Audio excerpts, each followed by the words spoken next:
அஸ்ஸலாமு அலைக்கும். வணக்கம் மக்களே, வெல்கம் டு நஸ்கத்தாரா ரெசிபீஸ். எல்லாருக்கும் ரமடான் முபாரக். எல்லாருக்கும் நோம்பு நல்லபடியாக போய்கிட்டு இருக்குன்னு நம்புகிறேன். டுடே ஷகர் ஸ்பெஷல் பார்த்தீங்கன்னா அரச்சு ஊத்துன சிக்கன் கறி வித் கப்பா பிரியாணி.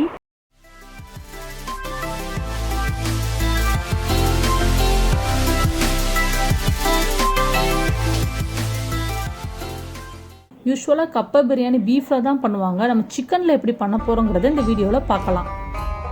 நம்ம நான்வெஜ் எது பண்ணனாலுமே ஃபஸ்ட்டு மேரினேட் பண்ணிடுவோம். ஸோ ஃபஸ்ட் ஸ்டெப் அஸ் யூஸ்வலாக மேரினேஷன் பண்ண போகிறோம். அதுக்கு 1 டீஸ்பூன் மஞ்சத்தூள், 1 டீஸ்பூன் மிளகாத்தூள், 2 டேபிள் ஸ்பூன் கர்ட் எடுத்துக்கோங்க. நல்லா கட்டி தயிராக எடுத்துக்கோங்க. நான் 1/2 kg சிக்கன் எடுத்திருக்கேன். நல்லா வாஷ் பண்ணிவிட்டு அதை மேரினேட் பண்ணி வச்சிடலாம்.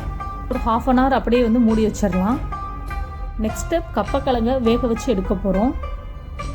ரவுண்டாக மீடியம் சைஸாக கட் பண்ணி எடுத்துக்கோங்க. 2 கப்பக்கிழங்கு மீடியம் சைஸ் நான் எடுத்திருக்கேன். எனக்கு ஒரு 8 பீஸ் வந்தது. தென் நெக்ஸ்ட்டு 1 டீஸ்பூன் உப்பு ஆட் பண்ணிக்கலாம். கிறிஸ்டல் சால்ட் நான் யூஸ் பண்ணுறேன். தென் வாட்டர் லெவல் இந்த அளவு இருக்கணும். ஒரு 3 கப் வாட்டர் ஃபுல்லாக ஆட் பண்ணிக்கலாம். தென் இதை லிட் போட்டு மூடி வச்சுட்டு விசில் போட்டுடலாம். 5 விசில் வரட்டும். ஓகே, ஸ்டவ்வில் எடுத்து வச்சிடலாம். கப்பக்கிழங்கு அந்த சைடு வெந்துக்கிட்டு இருக்கட்டும். நம்ம இப்போ சிக்கனுக்குரிய மசாலா ப்ரிப்பேர் பண்ண ஆரம்பிச்சிடலாம். அரச்சு ஊற்றின சிக்கன் கறி, இது குக் வித் கோமாளி 2ல் இந்த ரெசிபி பண்ணியிருந்தாங்க. ஸோ அந்த மாதிரி ட்ரை பண்ணலான்னு ரொம்பவே நல்லா இருந்தது.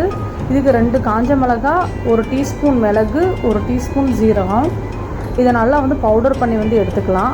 ரொம்ப சிம்பிள் இது பண்ணுறது. நிறையா மசாலாஸ் இந்த மாதிரி பண்ணலை. வெறும் 3 தான். வெறும் மிளகு, சீரகம், வரமிளகா அதை மட்டும் வச்சு பவுடர் பண்ணி வச்சாச்சு. சிம்பிள் தான். தென் நெக்ஸ்ட்டு பார்த்திங்கன்னா நம்ம சிக்கன் ப்ரிப்பேர் பண்ண ஆரம்பிச்சிடலாம். நான் ஒரு குக்கர் தான் எடுத்திருக்கேன். குக்கர் எடுத்துக்கோங்க. அதில் ஒரு 2 டேபிள் ஸ்பூன் ஆயில் விட்டு அந்த ஆயில் காஞ்சதுக்கப்புறம் ஒரு 2 டேபிள் ஸ்பூன் ஆனியன் சாப் பண்ணி போட்டாச்சு. அதை நல்லா வதக்கி விட்டுறலாம். தென் அதுக்கப்புறம் ஒரு 2 tablespoon ginger garlic paste add பண்ணிட்டு அந்த பச்சை வாசனை போகிறத வதக்கி விட்டுருங்க. தென் ஒரு தக்காளியை நல்லா மசிச்சு விட்டு கையில் அதை உள்ளே ஆட் பண்ணிக்கலாம். தென் தேவையான அளவு உப்பு, நான் 1 டீஸ்பூன் உப்பு ஆட் பண்ணுறேன். Then next 1 teaspoon Kashmiri chilli powder add பண்ணிக்கோங்க. வெறும் கலருக்காக தான், ரொம்ப காரமாக இருக்காது. தென் நெக்ஸ்ட் நம்ம அரைச்சி வச்சுருந்தோம் இல்லையா, அந்த மசாலாவை ஆட் பண்ணியாச்சு. அதை நல்லா மிக்ஸ் பண்ணி விட்டுருவோம். தென் நெக்ஸ்ட் நம்ம சிக்கன் ஆட் பண்ணுறோம். எல்லா சிக்கனையும் மேரினேட் பண்ணி வச்சுருந்த சிக்கன் எல்லாத்தையும் ஆட் பண்ணியாச்சு.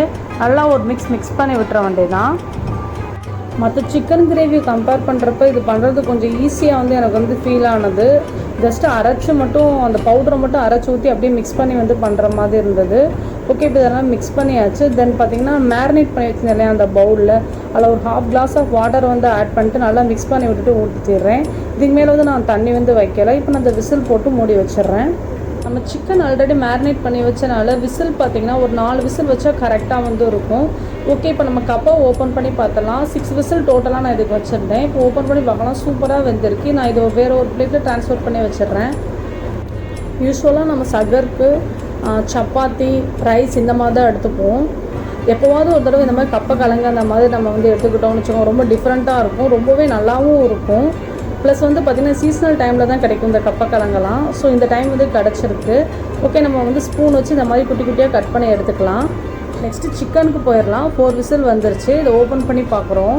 எனக்கு நல்லா கிரேவி ஃபார்மேட்டில் வந்திருக்கு.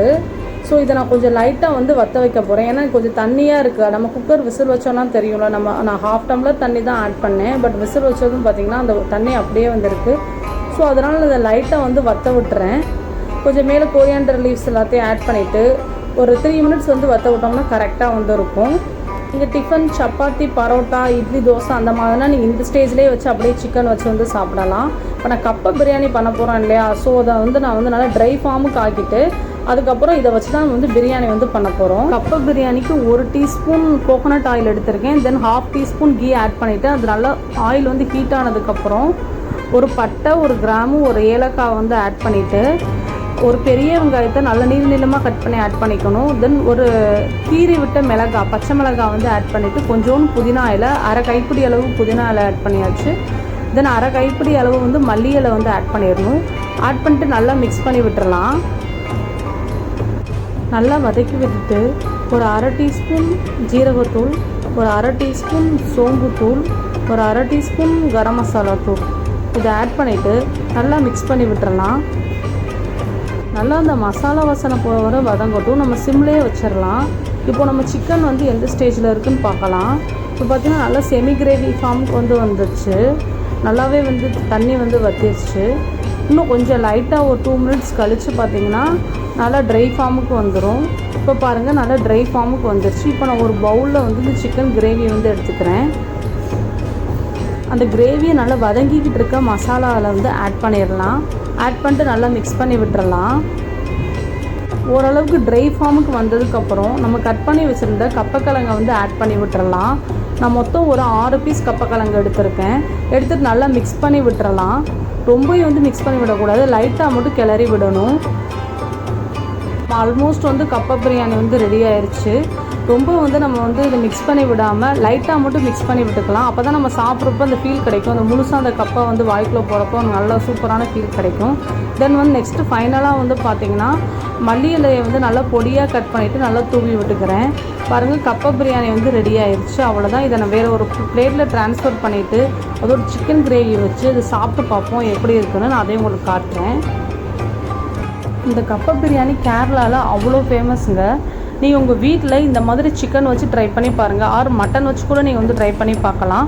இது எப்படி இருக்குங்கிறத கீழே இருக்க கமெண்ட் பாக்ஸில் எனக்கு மறக்காமல் சொல்லுங்கள். தென் இந்த வீடியோ பார்த்ததுக்கு ரொம்ப ரொம்ப நன்றி. Until then it's me signing off Nuskath. மக்களே நல்லா சாப்பிடுங்க, நல்லதே சாப்பிடுங்க.